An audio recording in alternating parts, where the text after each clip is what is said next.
মরণ যদি ভয়ঙ্কর হয় তাহলে কিন্তু বড় কঠিন। পয়গম্বর ঈসা আলাইহিস সালাতু ওয়াস সালামের একটা মুজিজা ছিল, তিনি কবরের মানুষের ডাক দিল, কবরের মানুষ দাঁড়াইতো। আল বিদায়া ওয়ান নিহায়াতে ইমাম ইবনে কাসির লিখেছেন, ইবনে কাসিরের ভিতরে আছে, আল বিদায়া ওয়ান নিহায়াতে আছে, ইবনে কাসির বর্ণনা করেছেন ঈসা আলাইহিস সালাতু ওয়াস সালাম রাস্তা দিয়ে যাইতেছেন, তো দেখে এক মা কবরের পারে বসে বসে কান্দে। পয়গম্বর ঈসা আলাইহিস সালাম বললেন, এই মা তুমি কান্দো কেন, কি হয়েছে তোমার? মহিলাটা বলে, এটা আমার মেয়ের কবর। ভালোই হয়েছে, আল্লাহ করছে আপনার লগে দেখা হয়ে গেছে, আমার কান্না বন্ধ হয়ে যাবে, আর কাঁদবো না আমি।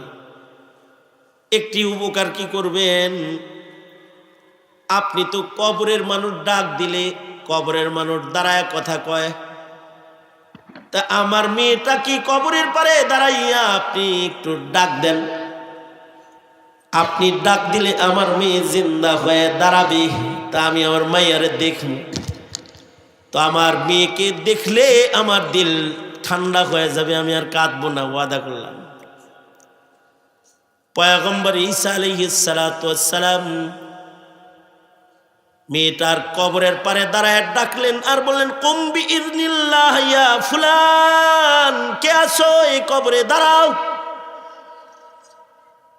আল বিদায়া ওয়ান নিহায়াতে আছে, ডাকটা দিতে দেরি হয়েছে, মাটি ফাইটা মেয়েটা দাঁড়াইতে আর দেরি করে নাই, দাঁড়ায় সালাম দিছে, আসসালামু আলাইকুম ইয়া ঈসা, ও আল্লাহর নবী ঈসা আপনাকে সালাম।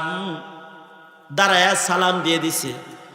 মেয়েটা থরথর থরথর করে কাঁপবার লাগছে। মেয়ের মা মেয়েকে বলে, ও মেয়ে, তোমারে দাফন করলাম কিছুদিন আগে, কিন্তু তোমার মাথার চুলগুলা এরকম সাদা হইছে কেমনে? মেয়েটা তার মাকে বলে, মা গো, তুমি আমার কবর জিয়ারত করতে তাই তো হতো, ইসালে সওয়াব করতে তাই তো হতো, আমারে দেখার জন্য কেন ঈসা নবীকে বলেছ আমাকে উঠাইতে আর দাঁড় করাইতে? মা গো, নবী ঈসা যখন আমাকে ডাক দিয়েছে তখন আমার স্মরণ হয়েছে যে আমার তো আবার মরতে হবে, দুনিয়া তো থাকার জায়গা না। আমি প্রথমবারে মৃত্যুর যন্ত্রণা যেটা আমার উপর দিয়ে গেছে, সেই যন্ত্রণাই তো এখনো পর্যন্ত আমি বরদাস্ত করতে পারতেছি না। আজকে আবার নতুন করে ঈসা নবী যে ডাক দিল, আবার তো আমার মরণ হবে, আবার যদি মরণের সময় আমার যন্ত্রণা হয় আমি কি করব, কি করব? এই চিন্তায় কবরে শুয়ে থাকা অবস্থায়ও চুলগুলা কালো ছিল, কিন্তু দাঁড়াইতে দাঁড়াইতে সব সাদা হয়ে গেছে। আলহামদুলিল্লাহি ওয়া কাফা ওয়া সালামুন আলা ইবাদিহিল্লাযীনা ইসতাফা, আম্মা বা'দু ফাআউযু বিল্লাহি মিনাশ শাইতানির রাজীম। বিসমিল্লাহির রহমানির রহিম। ওয়াসসালামু আলাইয়া ইয়াওমা উলিদতু ওয়া ইয়াওমা আমুতু ওয়া ইয়াওমা উবআসু হাইয়্যা। وقال النبي صلى الله عليه وسلم كما تعيشون تموتون وكما تموتون تبعثون وكما تبعثون تحشرون، أو كما قال عليه الصلاة والسلام.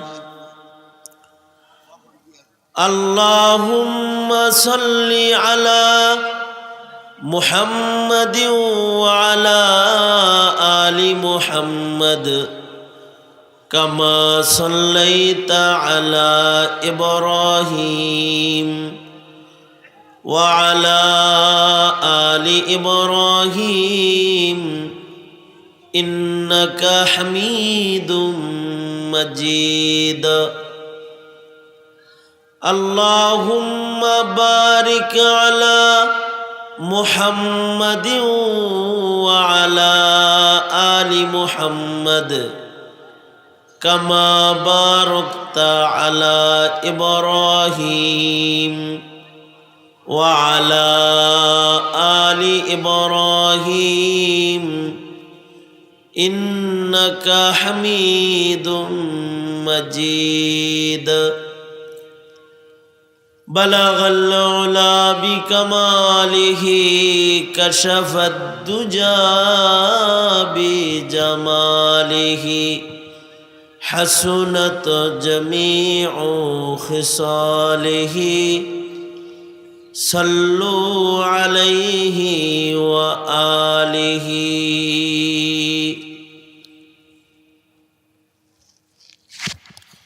আলহামদুলিল্লাহ, জামিয়া ইসলামিয়া আশরাফুল উলুম আয়োজিত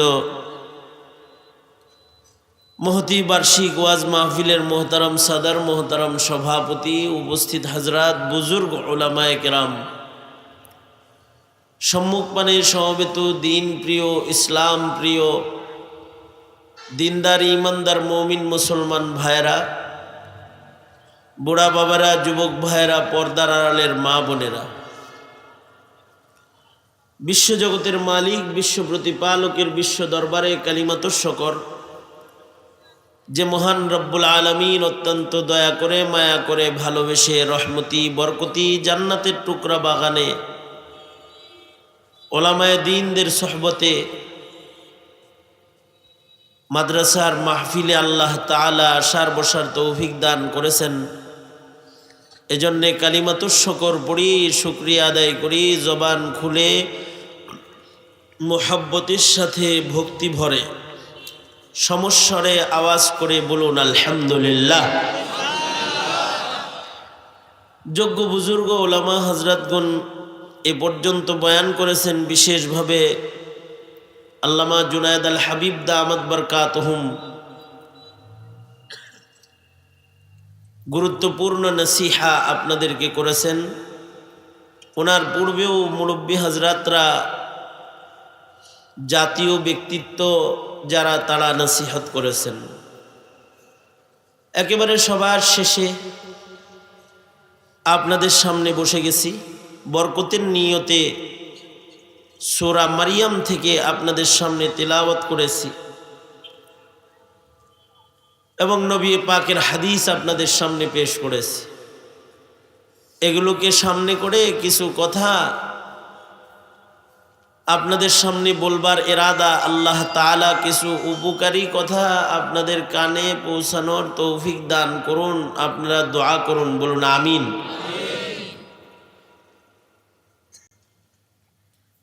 পৃথিবীতে সবচেয়ে শ্রেষ্ঠতম আকলের অধিকারী হলেন নবীগণ। নবীদের চেয়ে উত্তম আকল আল্লাহ তাআলা আর কাউকে দেন নাই। মাখলুকাতের ভেতরে সবচেয়ে আকলমন্দ মাখলুক হল মানুষ। মানুষের চেয়ে দামি আকল আর কোনো মাখলুককে আল্লাহ তাআলা দেন নাই।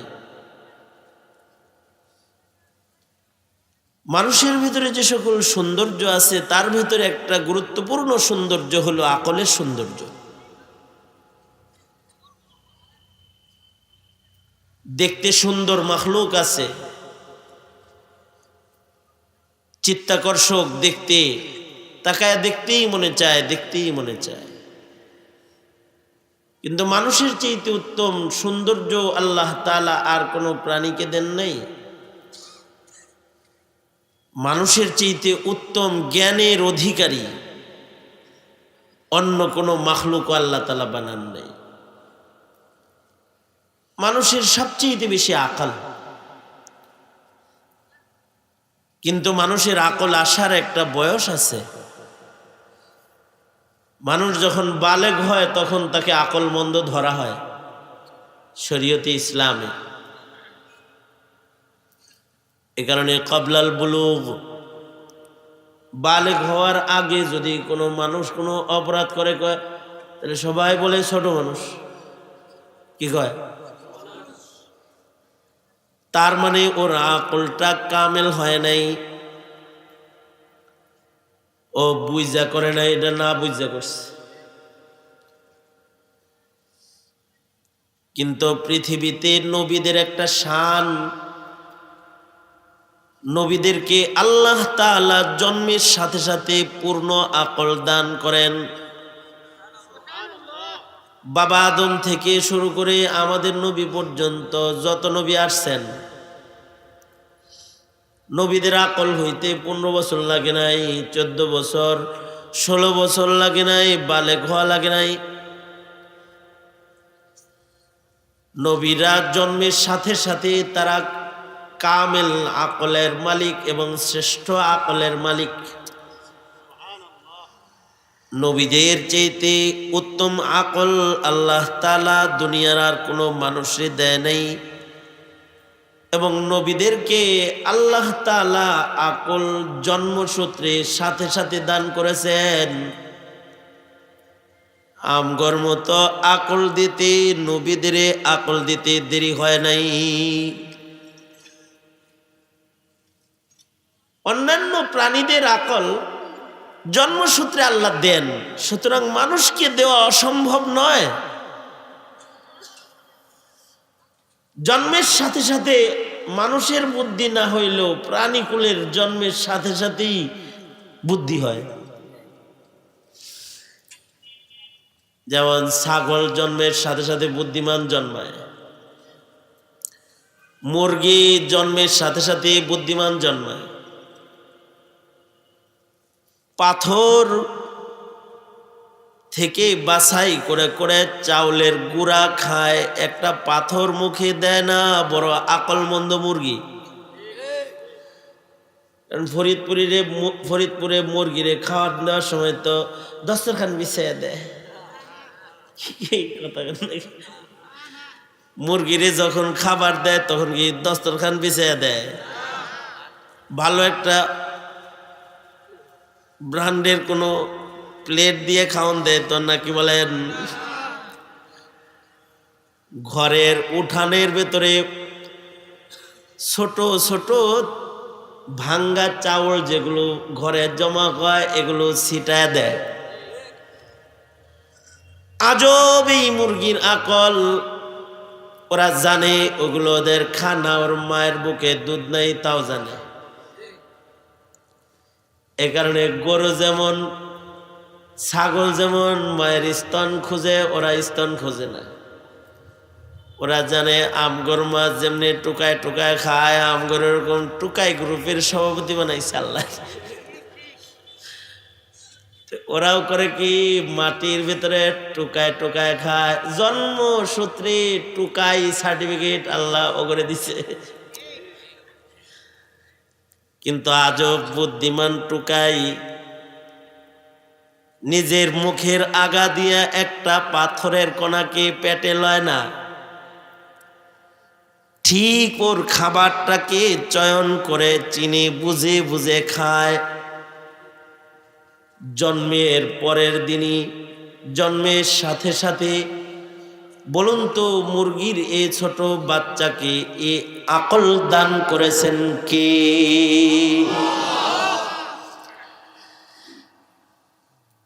ছাগলের বাচ্চা জন্মের পরেই শক্তিশালী জন্মায়, জন্মের পরেই দৌড়াদৌড়ি করে। শুধু দৌড়াদৌড়ি করে না, ডিগবাজি দেয়, ডিগবাজি ডিগবাজি। ওরা বোঝায় যে আমি কিন্তু অনেক কিছু পারি। উঠানের এমাদার থেকে ওমাতায়, ওমাদার থেকে ওমাতায় উঠান ছিঁড়া বিরা ফেলায়। আবার ওরা বলে যে সাবধান, ছোট জন্মাইছি দেখে আমার দুর্বল মনে করবি না, কিন্তু আমি কিন্তু মারামারি জানি। এখনো কিন্তু সিং হয় নাই, এরপরেও গোতা দেওয়া জানে। সুন্দর করে গুতা দেয়। দেখবেন 4 ভাই বোন একসাথে জন্মাইছে, 4 ভাই বোনে সার্কাস খেলা দেখায়, নাটকীয় কায়দায় একটার একটারে গুতায়, এমন ভাবে গুতা দেয় যেন মাথা ফাইটে না যায়। সুন্দর করে নিয়ে একেবারে টুক করে বসায়। ওজন দান করেছে, বুদ্ধি দান করেছে, সৃষ্টিগত ভাবে আল্লাহ তাআলা প্রশিক্ষণ দিয়ে যেন পাঠাইছে। প্রাণীরে যদি জন্মের সাথে সাথে এত কিছু দিতে পারে, তাহলে নবীরে দিতে সমস্যা কি? সাপের বাচ্চা, মা ছাড়া সাপের বাচ্চা অন্যত্র জন্মাইছে, মার লগে বাপের লগে সাপের জীবনে কোনোদিন দেখা হয় না। ছাগলকে তার বাচ্চা নিয়ে ঘুরতে দেখবেন, গরুরে তার বাছুর নিয়ে ঘুরতে দেখবেন, মুরগিরে তার ছাউ নিয়ে ঘুরতে দেখবেন, কিন্তু সাপেরে তার বাচ্চা নিয়ে ঘুরতে দেখছেন ফরিদপুরে? এখন কে ভালো করে এখন দেখছেন কোন সাপ ওর মায়ের লগে ঘুরে না। আল্লাহ তাআলা সাপ রে বুলাই দিছে ওর মা বাপের কথা, ওর রব্বির হামহুমা কামা রব্বায়ানি সগীরা পড়ে না, কাছে দাঁড়াও যায় না, কোনোদিন মার কাছে যায় না, মার হাত পা টিপেও দেয় না, খেদমত করে না। আর ওর মা ওর বাচ্চাটাকে খোঁজে না, বাচ্চারে জীবনে কোনোদিন আদরও করে না। খালেক মালিক সৃষ্টিগত ভাবে সাপকে এমন বুগজ কি না দান করেছেন, ও যদি নিজের বাচ্চারের সামনে পায় তাহলে খায়ালায়। আর বাচ্চাও জানে মা দেখলে খবর আছে খাইব। এ কারণে ডিম এক জায়গায় মা আর এক জায়গায় সাপের ডিমের কথা আল্লাহ বলাইছে। একা একা জন্মাইছে কিন্তু বড় বুদ্ধি, তার মা যেমনে হাঁটে ও তেমনে হাঁটে। শত কেচুর ভিড়ে যদি একটা সাপ থাকে তাহলে ওর চলা দেখলে বোঝা যায় এটা সাপ। আবার পাওয়ার এত বেশি, ও জানে যে আমার মাথায় বিষ আছে। বড় সাপ যেমন ফনা ধরে, 2 দিনের বাচ্চা সাপ এরকম ডিফেন্স পাওয়ার ভালো, ফনা ধরে, মাথা উঁচা করে দাঁড়ায় সবল দেওয়ার জন্য। আল্লাহ যদি সাপের বাচ্চারে বুদ্ধি শুদ্ধি দিতে পারে, ইলিম দিতে পারে, তাহলে নবীরে দিতে সমস্যা কি? এ কারণে নবীদের শান, মানুষের ভিতরে পয়গম্বরদের শান এটা, যে পয়গম্বরদেরকে আল্লাহ তাআলা জন্মের সাথে সাথে কামিল আকল, পরিপূর্ণ আকল আল্লাহ তাআলা দান করেছেন। এ কারণেই পৃথিবীর কোনো পয়গম্বর বাচ্চা বয়সেও গুনাহ করে নাই, কারণ তারা গুনাহ চিনে, তারা বুঝে এটা ন্যায়, এটা অন্যায়, এটা গুনাহ, এটা ইবাদত, এটা হালাল, এটা হারাম। পরিপূর্ণ আকল আল্লাহ তাআলা নবীদের দান করেছেন। এই আকলের কারণেই মুসা নবী তুতলা হয়েছেন। আসিয়া লালন পালন করে গোসল ঘাটে পাইছে, বাচ্চা ভাইসে আইছে। নবীরা তো যার যার যুগের সেরা সুন্দর ছিল। ফেরাউনের তো দেখেই পছন্দ হয়ে গেছে। পয়গম্বর মুসা আলাইহিস সালাম ঘরের ভিতরে হামাগুড়ি দেয়, খেলাধুলা করে যখন, ফেরাউনের তো মনে চাইতেছে এত সুন্দর বাচ্চা, কি সুন্দর করে হাসে, লই একটু কোলে লই, বাস খেলবার লাগছে। পয়গম্বর তো ফেরাউন ঘরে আছে, তো কোলে লইছে। বাচ্চা কোলে লইলে চুমা দিতে মনে চায়, ফেরাউনেরও মনটা চাইছে একখান চুমা দি, মুখটা কেবল আগাইছে, কিন্তু নবী তো আকল মন্দ, উনি তো চিন্না লাইছে। উনি পুরা হিট পজিশনে আছে, তোর চুমা লইতাম না। পুরা ফেরাউন রে বুজ্জা সৈন্য গালের ভেতরে চাটকের একটা বসাইছে, থাপ্পড় খায়া চিল্লায় উঠছে, আসিয়া আসিয়া দেখছো কি মাইডা আমারে দিল, এটা হেইডা যেটারে খুঁজি এটা নবী। আসিয়া বলে, তুমি মানুষ মারার ফান পাতো সবসময়, এটা আমরা জানি, বাচ্চায় কি বুঝে নাকি যে তুমি কে? কয় না, ও বুঝছে আমি শয়তান, এই কারণে আমাকে এমন করে বসাইছে। সুতরাং তারে রাখা যাইব না, তারে রাখলে আমার খবর আছে। এই কারণেই ফেরাউনের গোষ্ঠী যারা ইসরায়েলে আছে, ওরা ফিলিস্তিনের বাচ্চাদেরকেও রাখতে চায় না, কারণ ওরা জানে এগুলো রাখলেও খবর আছে, বাচ্চাদেরকে মারতেছে। ফেরাউন তো পয়গম্বর মুসা আলাইহিস সালামকে মারার লেগে একেবারে ফুল রেডি হয়ে গেছে, কিন্তু হযরত আসিয়া বড় শক্ত পজিশন, সাবধান, আমার বাচ্চার দিকে যদি কোন নজর দাও তাহলে তোমারে খাইছি।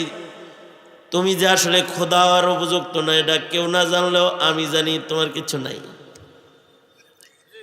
আমি কিন্তু মানুষের কাছে বলে দিব।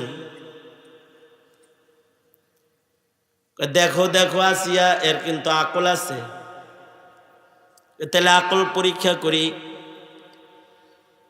আমাদের অবস্থা হলো আমরা বুড়া হওয়ার পরেও ব্যাককল, চুলদারি পাকছে এরপরেও বন্ড চিনে না, আর হকও চিনে না, বাতিলও চিনে না, হকও চিনে না, জঙ্গিও চিনে না, আলেমও চিনে না, সন্ত্রাসীও চিনে না, চান্দাবাজও চিনে না, তাহাজ্জুদ গুজারও চিনে না, বুড়া হয়ে গেছে, ডিগ্রিদারি বুড়া। তারপরেও যারা তসবিহ পড়ে, কোরআন পড়ে, তা করে কয় এগুলো জঙ্গি। চিনে না, হক্কানি আলেমের কাছে যায় না তো বন্ডের কাছে যায় বয়ে থাকে। বুড়া হয়ে গেছে কিন্তু আকল নাই, কে ভালো কে মন্দ এটা বুঝে না। কিন্তু মুসা আলাইহিস সালাম বাচ্চা মানুষ বুঝা ফেলাইছে এটা বড় শয়তান, চট করে একটা বসাইছে। ফেরাউন বলে আকল পরীক্ষা করো, তাফসীরে আছে। কিভাবে পরীক্ষা হবে?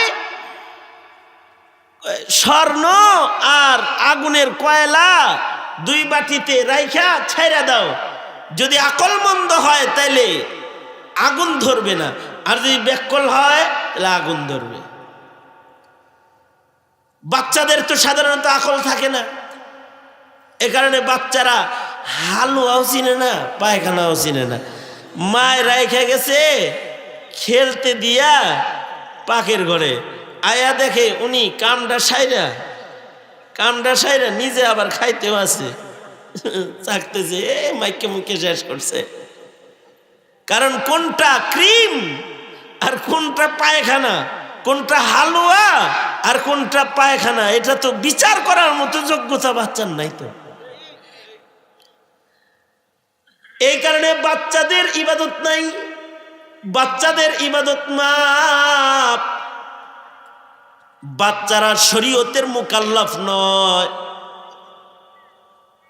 আকল যখন হয় বান্দা তখন শরীয়তের মুকাল্লাফ হয়। কারণে বালেগ হওয়ার পরে এক ওয়াক্ত নামাজ যদি কেউ কাজা করে এর জন্য আল্লাহর আদালতে আসামি হইতে হবে, কারণ সে আকলমন্দ। এ কারণে জমানার মুত্তাকি যারা তারা আকলমন্দ ছিল। ইমামে আজম আবু হানিফা রহমতুল্লাহ আলাইহির কাছে ইমাম মুহাম্মদ যায় বলতেছে, ও ইমাম, ঈশার নামাজ একটা বাচ্চা জামাতে পড়ছে একবার, রাত 12টার সময় স্বপ্ন দোষিছে। এখন কি সে গোসল করে সরাসরি ফজর পড়বে নাকি এশা আবার পড়বে? ইমামে আজম বলে এশার ওয়াক্ত যেহেতু এখনো আছে, এশার নামাজ আবার পড়বে। ইমাম মুহাম্মদ বলে ওগো ইমাম, আলহামদুলিল্লাহ, যেই বাচ্চাটা রাত 12টায় বালেগ হয়েছে সে এশার নামাজ 2 বার পড়ছে।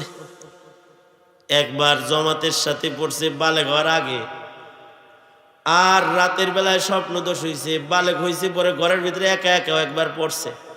তার মানে নিজের নাম তো আর কইতে পারে না, শরম না। কিন্তু উনি যে আসলে আকলমন্দের মতো নামাজ 2 বার পড়ছে এটা বইলা বলাইছে। আকল যখন হয়ে যায় তখন সে শরীয়তের মুকাল্লাফ হয়ে যায়। নবীদেরকে আল্লাহ তাআলা আকল দেন, এ কারণে নবীরা ছোট বয়সে কোনো গুনাহ করে না, নবীরা মাসুম। কিন্তু আমাদের গুনাহ খাতা, আমাদের ভালো মন্দ বুঝতে আকল হইতে হয়। আকল হওয়ার আগে আমরা বাথরুমও চিনি না, হালুয়াও চিনি না। কিন্তু পয়গম্বর মুসা তো আকলমন্দ, হামাগুড়ি দিয়া যাইতেছে যাইতেছে, তাফসীরে আছে একেবারে সিধা স্বর্ণের দিকে যাইতেছে। আল্লাহ তাআলা বলে, এই জিবরাইল যাও, হাত ঘুরাও না, হাতটা ঘুরাও না, এখানে আকল দেখাইলে এখন গলা কাটবো তো। এখন স্বর্ণ ধরতে যায় কে লাগা, হাতটা ঘুরা দাও। তো জিবরাইলে হাত ঘুরাই দিছে। মুসা আলাইহিস সালাতু ওয়াস সালাম যা সিধা আগুনের ভিতরে হাত লাগাইছে, তো হাত পুড়ে গেছে। বাচ্চাদের স্বভাব হইল যেটা হাতে লয় সেটা মুখে লয়। যাতে দিবেন এটাই মুখে দিব, টাকা দিবেন মুখে দিব, যদি গোবর দেন তাও মুখে দিব, আর যদি মিষ্টি দেন তাও মুখে দিব। তা আগুনের কয়লা হাতে লইছে, মুখে লাগাইছে, জিব্বায় লাগছে, জিব্বা পুড়ে গেছে, পয়গম্বর তোতলা হয়ে গেছে। মানুষ কথা বলে মজা পায় না, আল্লাহ কয় কেউ মজা না পাইলো আমি আল্লাহ নিজেই তোমার লগে কথা বললা মজা পাই, তোমার কালিমুল্লাহ বানাইলাম। আকল তো ছোটবেলায় প্রকাশ হইবার লাগছিল, এর লেগে মুখ পুড়ে গেছে। বাচ্চাদের আকল হয় না, কিন্তু নবীরা বাচ্চা বয়সী আকলমন্দ হয়। এই কারণে নবী ঈসা জন্মের সাথে সাথে যে দোয়া করতেছে, দোয়ার ভেতরে আকলমন্দের মতো দোয়া করে। পয়গম্বর ঈসা আলাইহিস সালাতু ওয়াস সালাম মায়ের কোলে যারা কথা বলেছেন তাদের ভিতরে একজন হলেন নবী ঈসা আলাইহিস সালাম। উনি কি দোয়া করে? দোয়া করে, আসসালামু আলাইয়া ইয়াউমা উলিদতু ওয়া ইয়াউমা আমুতু ওয়া ইয়াউমা উবআসু হাইয়া। আল্লাহ কি বলতেছে, ওগো আল্লাহ, আমি শুধু জন্মের সময়ের শান্তি চাই না, আমি তোমার কাছে মরণের সময়ের শান্তি চাই। মানে মায়ের কোলে, কিন্তু তখন পয়গম্বর ঈসা আলাইহিস সালাম মায়ের কোলে যে সকল কথা বলছেন তার ভেতরে এই কথাটাও কোরআনের আয়াত, এই কথাটাও বলছেন উনি। আল্লাহরে বলতেছেন, ওগো আল্লাহ, জন্মের দিন কথা বলাইলা, কথা বলাই আমারে শান্তি দিলা, আমার বাপ নাই, বাপ ছাড়া আমি জন্মাইছি সবাইরে বুঝাইলা, জন্মের দিন নিরাপদ হইলাম। এই নিরাপত্তা আমার আসল নিরাপত্তা না মাওলা, আমার আসল নিরাপত্তা হলো আমার মৃত্যুর দিনের নিরাপত্তা, আমার আসল নিরাপত্তা হলো আমার হাসরের দিনের নিরাপত্তা। বুদ্ধিমান তো, বুদ্ধিমান হওয়ার কারণে আল্লাহর কাছে বলতেছে, আসসালামু আলাইয়া ইয়াউমা উলিদতু ওয়া ইয়াউমা আমুতু ওয়া ইয়াউমা উবআসু হাইয়া। ও আল্লাহ, আমি তোমার কাছে 3 সময়ের নিরাপত্তা চাই, জন্মের দিনের নিরাপত্তা, মৃত্যুর দিনের নিরাপত্তা, হাসরের দিনের নিরাপত্তা। আমরা বাপেরাও বেকুব গ্রুপের সভাপতি, আমি চিন্তা করি, কিন্তু অধিকাংশ পিতা তার সন্তানের মরণের চিন্তা করে না, হাসরের চিন্তাও করে না। এ কারণেই সন্তানকে অধিকাংশ পিতা দিন শিখায় না, তার হাসরের চিন্তা করে না, তাই তাকে ইবাদতও শিখায় না। কি ঠিক কইতে কি কষ্ট লাগে নাকি? মুখ ব্যথা করে ঠিক কইতে? জোরে আওয়াজ করে বলেন ঠিক না বে ঠিক? জোরে আওয়াজ করে বলেন। হাজারো পিতা আছে তার সন্তানটা যেন ভালো জন্মায়ের লেগে বোর পেট কেটে আলা। কি জন্য পেট কাটছে? হ্যাঁ, স্যার হইছে, এই জন্য পেট কাটছে যে এই বাচ্চাটার যেন ক্ষতি না হয়, এই বাচ্চাটা যেন জন্মের সময় মইরা না যায়, এই জন্য বোর পেট কেটে আলাইছে, সিজার করছে। এই বাচ্চাটা যেন জন্মের পরে যেন সুস্থ রয়, এ কারণে আইসিইউতে রাখছে। এই বাচ্চাটা যেন জন্মের পরে ভালো ডাক্তারের পরিচর্যা পায়, এ কারণে সদর হাসপাতালে ব্যথা উঠার 7 দিন আগে এনে ভর্তি করে হয়ে থুয়ে দিছে। কিন্তু আজব বুড়া নিজের সন্তানের জন্মের শান্তি চাইছে, মরণের শান্তি চায় নাই। কিন্তু আজব হলো ঈসা জন্মের সাথে সাথে শান্তি পায়, কয় আল্লাহ আমি আপনার কাছে মরণের সময়ের শান্তি চাই, কারণ আপনার আমার আসল শান্তি হলো মরণের শান্তি। হায়াতে যদি না খায়াও থাকি অসুবিধা নাই, হায়াতে যদি বাঙ্গা ঘরে সময় কাটাই সমস্যা নাই, হায়াতে যদি উমরের মতন 18 তালির জামা গায়ে দিয়ে ঘুমাই সমস্যা নাই, কখনো যদি আবু বকরের মতো পেটে পাথর বাঁধালাই সমস্যা নাই। কিন্তু মরণটা যদি আবু বকর উমরের মতো হয়ে যায়, মরণটা যদি শহীদি মরণ হয়ে যায়, মরণটা যদি মদিনার ভিতরে হয়ে যায়, আর কবরটা যদি রাসূলের কাছাকাছি হয়ে যায়, কপালটা যদি এমন হয়ে যায় যে উমরা করতে মক্কায় গেছি, মক্কা থেকে মদিনায় গেছি, আর মদিনায় যেয়ে মরে গেছি। মরণটা সালামতির জায়গায় হইছে যেখানে ঈসা নবী মরণ কবুল করাইছে। ঈসা আলাইহিস সালামের দোয়া আল্লাহ তাআলা কবুল করেছেন বিধায় ঈসা আলাইহিস সালামকে মৃত্যু দিবেন মদিনায়, কারণ মদিনার চেয়েতে উত্তম মরণের জায়গা দুনিয়ার মাটিতে আর নাই।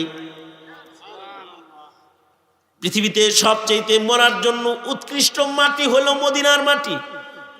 এ কারণে হাবিবি কিবরিয়া কি মদিনায় নিয়ে মারছেন। আল্লাহু আকবার বলেন, আল্লাহু আকবার বলেন। বিশ্বের পৃথিবীর আল্লাহর সৃষ্টি মানুষের ভিতরে সবচেয়ে দামি মানুষের মরণ মদিনায়। কারোর মরণ যদি মদিনায় হয় তাহলে তার মরণটা সালামতির মরণ। ঈসা নবী জন্ম লয়াই কয় আল্লাহ মরণের শান্তি চাই। এ কারণে আল্লাহ তাআলা পয়গম্বর ঈসা আলাইহিস সালামকে আকাশ থেকে জমিনে যখন নামাইবেন, জমিনে তিনি যখন নামবেন দামেস্কের জামে মসজিদে নামবেন, কিন্তু যখন মরবেন মদিনায় এসে মরবেন। মদিনাতুল মুনাওয়ারাতে মরণ হবে এবং মদিনাতুল মুনাওয়ারাতে কবর হবে। আল্লাহর রাসূলের হুজরায় আয়েশায় হযরত ঈসা নবীর কবরের জায়গা নির্ধারণ করে আল্লাহর রাসূল দেখায় দিয়ে গেছে, এইখানে আমার ভাই ঈসার কবর হবে। তো ঈসা আলাইহিস সালাম মদিনায় মারা যাইবেন এবং রাসূলের হুজরাখানার ভেতরে ঈসা আলাইহিস সালামের কবর হবে। ভাগ্যবান ওই মানুষটা যার কবরটা ভালো জায়গায় হয়ে গেল, ভাগ্যবান ওই মানুষটা যার মরণটা ভালো জায়গায় হয়ে গেল। কাদিয়ানির মরণ হইছে বাথরুমের ভিতরে, পায়খানার ভিতরে, পায়খানার ভিতরে। নাউজুবিল্লাহ, জোরে কোন নাউজুবিল্লাহ। ওই মরণ হইছে। কারোর মরণ হয় মদের আসরে, কারোর মরণ হয় গাজার আসরে, কলকির আসরে, কারোর মরণ হয় নাপাক বদনে, আর কারোর মরণ হয় মসজিদের ভেতরে, মাদ্রাসার ভেতরে, মদিনার ভেতরে, মক্কার ভেতরে। এজন্য সারা জনম একটা দোয়া করবেন আল্লাহর কাছে যতদিন বাইসে থাকবেন, ওগো আল্লাহ আমি ঈসা নবীর মতো মরণের শান্তি চাই। আল্লাহ ভয়ঙ্কর কোন মরণ আমারে দিও না। মরণ যদি ভয়ঙ্কর হয় তাহলে কিন্তু বড় কঠিন। পয়গম্বর ঈসা আলাইহিস সালামের একটা মুজিজা ছিল, তিনি কবরের মানুষের ডাক দিল, কবরের মানুষ দাঁড়াইতো। আল বিদায়া ওয়ান নিহায়াতে ইমাম ইবনে কাসির লিখেছেন, ইবনে কাসিরের ভিতরে আছে, আল বিদায়া ওয়ান নিহায়াতে আছে, ইবনে কাসির বর্ণনা করেছেন ঈসা আলাইহিস সালাম রাস্তা দিয়ে যাইতেছেন, তো দেখে এক মা কবরের পারে বসে বসে কান্দে। পয়গম্বর ঈসা আলাইহিস সালাম বললেন, এই মা তুমি কান্দো কেন, কি হয়েছে তোমার? মহিলাটা বলে, এটা আমার মেয়ের কবর। ভালোই হয়েছে, আল্লাহ করছে আপনার লগে দেখা হয়ে গেছে, আমার কান্না বন্ধ হয়ে যাবে, আর কাঁদবো না আমি। একটি উপকার কি করবেন, আপনি তো কবরের মানুষ ডাক দিলে কবরের মানুষ দাঁড়ায় কথা কয়, তা আমার মেয়েটা কি কবরের পারে দাঁড়াইয়া আপনি একটু ডাক দেন, আপনি ডাক দিলে আমার মেয়ে জিন্দা হয়ে দাঁড়াবে, তা আমি আমার মাইয়ারে দেখব। তো আমার মেয়েকে দেখলে আমার দিল ঠান্ডা হয়ে যাবে, আমি আর কাঁদবো না, ওয়াদা করলাম। পয়গম্বর ঈসা আলাইহিস সালাম মেয়েটার কবরের পারে দাঁড়ায় ডাকলেন আর বললেন, কুম বিইযনিল্লাহ ইয়া ফুলান, কে আছো এই কবরে দাঁড়াও। আল বিদায়া ওয়ান নিহায়াতে আছে, ডাকটা দিতে দেরি হয়েছে, মাটি ফাইটা মেয়েটা দাঁড়াইতে আর দেরি করে নাই, দাঁড়ায় সালাম দিছে, আসসালামু আলাইকুম ইয়া ঈসা, ও আল্লাহর নবী ঈসা আপনাকে সালাম। দাঁড়ায় সালাম দিয়ে দিছে। মেয়েটা থরথর থরথর করে কাঁপবার লাগছে। মেয়ের মা মেয়েকে বলে, ও মেয়ে, তোমারে দাফন করলাম কিছুদিন আগে, কিন্তু তোমার মাথার চুলগুলা এরকম সাদা হইছে কেমনে? মেয়েটা তার মাকে বলে, মা গো, তুমি আমার কবর জিয়ারত করতে তাই তো হতো, ইসালে সওয়াব করতে তাই তো হতো, আমারে দেখার জন্য কেন ঈসা নবীকে বলেছ আমাকে উঠাইতে আর দাঁড় করাইতে? মা গো, নবী ঈসা যখন আমাকে ডাক দিয়েছে তখন আমার স্মরণ হয়েছে যে আমার তো আবার মরতে হবে, দুনিয়া তো থাকার জায়গা না। আমি প্রথমবারে মৃত্যুর যন্ত্রণা যেটা আমার উপর দিয়ে গেছে, সেই যন্ত্রণাই তো এখনো পর্যন্ত আমি বরদাস্ত করতে পারতেছি না। আজকে আবার নতুন করে ঈসা নবী যে ডাক দিল, আবার তো আমার মরণ হবে, আবার যদি মরণের সময় আমার যন্ত্রণা হয় আমি কি করব? এই চিন্তায় কবরে শুয়ে থাকা অবস্থায়ও চুলগুলা কালো ছিল, কিন্তু দাঁড়াইতে দাঁড়াইতে সব সাদা হয়ে গেছে। ও মা, তুমি তোমার নবীর একটু কও, আল্লাহ যে দ্বিতীয়বার আমাকে মরণটা এখন দিবে, এই মরণের সময় যেন আল্লাহ তাআলা আমাকে সালামতি দেয়, মরণের সময় যেন আমার কষ্ট না হয়, আমাকে যেন কষ্ট না দেয়, কারণ মরণের কষ্ট বড় কঠিন কষ্ট। মরণের কষ্টটা এটা ভয়ঙ্কর কষ্ট। এ কারণে চালাক যারা আল্লাহর রাসূল বলেন, আল কাইয়িসু মান দানা নাফসাহু ওয়া আমিলা লিমা বাদাল মাউত। মরণের কষ্ট যেমন ভয়ঙ্কর কষ্ট, কবরের কষ্ট ভয়ঙ্কর কষ্ট। আসল শান্তি হলো মরণের শান্তি, আসল শান্তি হলো কবরের শান্তি, আসল শান্তি হলো হাসরের শান্তি, আসল শান্তি হলো বিচারের পরে আল্লাহর জান্নাতের ভোগ বিলাসের শান্তি। এই দুনিয়ার সাধারণ শান্তি মানুষের আসল শান্তি না, এই দুনিয়ার সাধারণ খানা মানুষের আসল খানা না, এই দুনিয়ার ভোগ বিলাস একটা মানুষের জীবনের আসল ভোগ বিলাস না। চালাক তো ওই লোকটা যে লোকটা মরণের শান্তি খুঁজবে, চালাক তো ওই লোকটা যেই লোকটা কবরের শান্তি খুঁজবে, চালাক তো ওই লোকটা যে লোকটা হাসরের শান্তি খুঁজবে। খোদার কসম, আপনারা যারা রাত 12টার সময় এইখানে বসে রয়েছেন, দুনিয়ার শান্তির লেগা না, দুনিয়ার খাওয়ার লেগা না, দুনিয়ার পড়ার লেগা না, একটু মরণের শান্তির লেগে, একটু কবরের শান্তির লেগা আলেমদের সাথে বসে রইলাম। আল্লাহ যদি এর খাতিরে আলেমদের সাথে হাসর করে দেয়, মৌলবীদের সাথে বৈশা কিছু কথা শুনলাম, এর উসিলায় যদি আল্লাহ জিন্দিগির গুনাহ মাফ করে দেয়, মরণের সময় যদি আমার কালেমাটা নসিব হয়ে যায়, একটু মাহফিলে বৈশা রইলাম, নবীর ঘরে মোহাব্বত লাগাইলাম, হাসরের মাঠে যদি নবী আমার এই শাফাআতটা দেয়, যদি রসুলের হাতের হাউজে কাউসার আমার নসিব হইয়া যায়, তাহলে এই শান্তি হলো আমার জীবনের আসল শান্তি। চালাক চতুর যারা, তারা আখিরাতের শান্তি খোঁজে, আর বেকুব যারা, তারা দুনিয়ার ভোগ বিলাস খুঁজে। আল্লাহর রাসূল বলছেন, কামা তাঈশুন তামুতুন, দুনিয়াতে যেমন কর্ম করবা ওইরকম মরবা, আর মরবা যেমন, আল্লাহর আদালতে দাঁড়াইবা তেমন। কামা তামুতুন তুবআসুন, আর আল্লাহর আদালতে যখন দাঁড়াইবা, তখন যদি ডাইনাতে আমলনামা থাকে তাহলে ভালো, কামা তুবআসুনা তুহশারুন, যেদিন পুনরুত্থান হবে ওইটা যদি ডাইনাতে হয় ভালো হবে, আর যদি বামাতে হয় খারাপ হবে। এই চিন্তাগুলো হলো একটা মানুষের, একটা মুমিনের জিন্দেগির মৌলিক চিন্তা। এই মৌলিক চিন্তা কিভাবে আসবে জাতির ভেতরে?